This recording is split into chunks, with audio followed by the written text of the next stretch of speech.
குன்மம் வயிறு சம்மந்தப்பட்ட பிரச்சனை எதுனாலும் பிளைண்டாக சாப்பிடலாம். வயிறு சம்மந்தப்பட்ட பிரச்சனை எது இருந்தாலும் சரியாகும். நமக்குள்ளே இருக்கிற அந்த கர்மவினை நோயின்னு சொல்லுவோம். இதை அந்த கர்மவினையையும் தீர்க்கும். அந்த அளவு சக்தி வாய்ந்த ஒரு மூலிகை இது ஏரழிஞ்சில். லெப்பர்சின்னு சொல்லுவாங்களா, குஷ்டரோகம்னு சொல்லுவாங்க. இந்த விரலெல்லாம் இப்படி மடங்கிடும். நிறைய பேருக்கு பார்த்துருப்பீங்க, அந்த விரல் கை கால்லாம் இப்படி மடங்கிடும். 18 வகை இது, குஷ்டம் 18ன்னு சொல்லுவாங்க. அந்த 18 வகையான குஷ்டநோயும் குணப்படுத்தக்கூடிய மூலிகை இது. ஒரு அருமையான மூலிகை. வாவ், இனிப்பாக இருக்கும். இது என்ன பண்ணோன்னா, வயிற்றில் இருக்கிற பூச்சி வயிறை சுத்தம் பண்ணும். அதுக்காக வந்து நல்ல வேலை செய்யும். ஆனால் இதில் ஒரு பெரிய மருந்து இருக்குது. ஸ்கின் டிசீஸ்க்கு, தோல் நோய்க்கும், எந்த வகையான தோல் நோய்க்கும் இதை எடுத்துக்கிடலாம். நல்ல அருமையாக வேலை செய்யக்கூடியது. புனையம்பரணிகளுக்கு வணக்கம். நம்முடைய அருகில் 2 பாரம்பரிய சித்த வைத்தியர்கள் இருக்காங்க. அவங்க பேரே அறிமுக தேவையில்ல, அவ்வளோ வீடியோக்கள் வந்துட்டாங்க. இன்னைக்கு ஒரு அற்புதமான மூலிகை பற்றி சொல்ல போகிறாங்க. அது என்ன மூலிகை? நாமெல்லாம் 80-90 இருக்கிறவங்க ஸ்நாக்ஸாக பயன்படுத்தியிருந்தோம். அந்த மூலிகை பற்றி தான் வெளிப்படையாக பார்க்க போகிறோம். வாங்க வீடியோ கொடுப்போம். ஐயா வணக்கம் ஐயா. வணக்கம் ஐயா. 2 பேரும் எப்படி இருக்கீங்க? நல்லா இருக்கு சார். மகிழ்ச்சி. ஐயா, என் முன்னாடி பார்த்தீங்கன்னாக்கா அழிஞ்சல் பழம் வச்சுருக்கீங்க. இது 80-90 இருக்கிறவங்க பாக்கெட்டில் பிடிங்கி போட்டுக்குவோம். தேவைப்படும் போது சாப்பிட்டே போவோம். இது மாதிரி நிறைய ஸ்நாக்ஸுகள் பழமாக சொல்லலாம். இப்போது இது வந்து அழிஞ்சல் பழம். இதுலேருந்து மக்களுக்கு தேவையான தகவல் என்ன சொல்ல போகிறீங்க? இதுதான் ஏரழிஞ்சல் மூலிகைன்னு பேர். ஏன் ஏரழிஞ்சல்னு வந்துன்னா, இந்த மரத்தில் வந்து இந்த பழங்கள் பழுத்து கீழே விழும்போது இந்த இடி மின்னல் வரும்போது என்ன ஆகுன்னு கேட்டால், இந்த பழம் அப்படியே நகர்ந்து போய் மரத்தில் ஒட்டிக்கும். இப்படி மரத்து மேலே ஒட்டிக்கிறதுனால தான் ஏரழிஞ்சல் அப்படின்னு பேர். ஏறதுனால ஏரழிஞ்சல்னு பேர். நிறைய பெரிய வயதான மரத்துங்கள்லாம் ஒட்டிக்கிட்டு அப்படியே இருக்கும். அந்த கொட்டை போன வருஷம் ஒட்டந்து இந்த வருஷம் இருக்கும். அதனால ஏரழிஞ்சல் பேர். நார்மலாக இதை வந்து கிராமங்களில் பிள்ளைகள் வந்து சாப்பிடுவாங்க. இதை அப்படி சாப்பிடுவாங்க, இனிப்பாக இருக்கும்.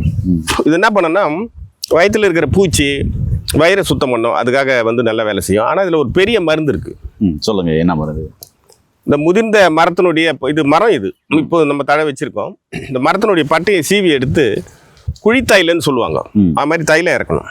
ஒரு 3 பானை வச்சு அதுக்குள்ளே சரக்கு போட்டு கீழே ஒரு சட்டி வச்சு அதுக்குள்ளே ஹோல்ஸ் போட்டு அந்த இந்த காஞ்ச பட்டையை அதில் வச்சு தைலமாக இறக்குவாங்க.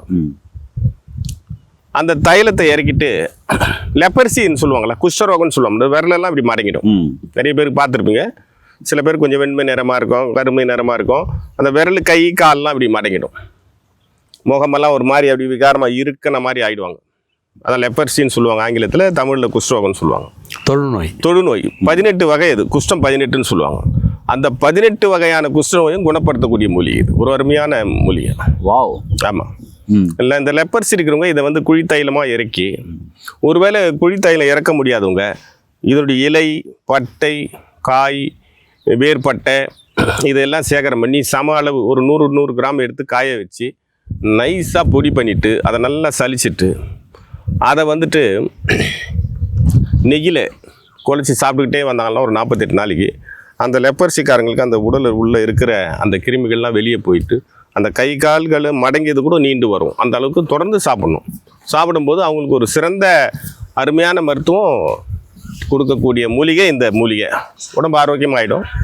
அதுக்கப்புறம் பார்த்திங்கன்னா இன்னும் நிறைய அற்புதம் இருக்குது. அந்த காலத்தில் மாந்திரிகர்லாம் என்ன செய்வான்னு கேட்டால், இந்த பழத்தை இதை பாருங்கள், இந்த பழத்தை எடுத்து இப்படி அழுத்தும் போது விதை வரும் இதுக்குள்ளே. இந்த விதையெல்லாம் எடுத்து நல்லா பாருங்கள், இது மேலே ஜெல்லு மாதிரி இருக்கா, அதுக்குள்ளே விதை இருக்கும். இந்த விதையை எடுத்து நல்லா காய வச்சிருவாங்க. காய வச்சுட்டு அதே போல் குழித்தையில் இறக்குவாங்க. குழித்தையில் இறக்கும்போது அதுக்குள்ளே சில வஸ்துக்கள்லாம் போடுவாங்க. அந்த வஸ்துக்கள்லாம் போட்டு குழித்தையில் இறக்கும்போது எந்த மை செஞ்சாலும் அந்த மைக்கு இதை மூளை கருவாக விட்டு அரைப்பாங்க. அப்படி அந்த மாந்திரிகளுக்கு வந்து மை செய்கிறதுக்கு ரொம்ப யூஸாக பயன்படுது. அப்போ பண்ணிகிட்டு இருந்தாங்க, இப்போ யாரும் பண்ணுறதில்ல. அப்போது வந்து இது வழக்கத்தில் இருந்தது, சித்தர் நூல்களில் எழுதியிருக்குது. அதனால தான் சொல்கிறோம்.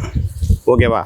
இது போன்ற எண்ணற்ற நன்மைகள் இந்த பழத்தில் இருக்கு இந்த மரத்தில். ஐயா, நீங்கள் சொல்லுங்க ஐயா. இது ஜென்ரலாகவே வந்து வயிற்றில் இருக்கக்கூடிய அந்த பழத்தை சாப்பிடும்போது வயிற்றில் இருக்கிற அந்த பூச்சிகளில் வந்து வெளியே தள்ளும், மலத்தின் மூலமாக வெளியே தள்ளும். ஸ்கின் டிசீஸ்க்கு, ஐயா சொன்ன மாதிரி தொழுநோய்க்கு, தோல் நோய்க்கும், எந்த வகையான தோல் நோய்க்கும் இதை எடுத்துக்கிடலாம். நல்ல அருமையாக வேலை செய்யக்கூடியது.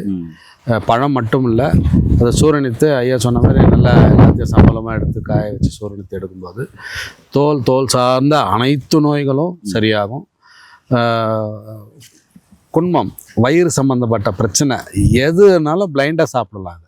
ம் ம் வயிறு சம்மந்தப்பட்ட பிரச்சனை எது இருந்தாலும் சரியாகும். அவ்வளோ ஒரு மகத்துவமான ஒரு இது ஏரழிஞ்சில் அப்படின்னு சொல்லிட்டு சொன்ன மாதிரி.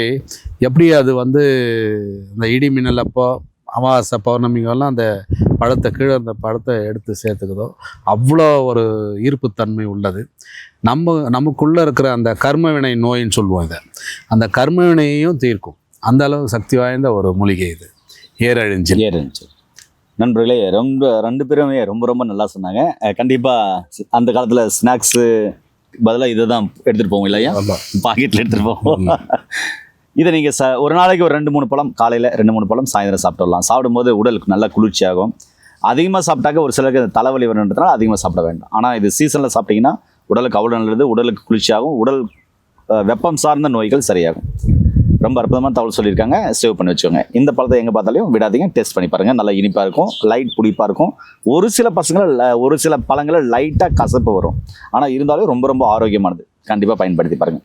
மீண்டும் இன்னொரு அருமையான பதிவு சந்திக்கலாம். நன்றி, வணக்கம். 2 பேருக்கும் நன்றிங்கய்யா.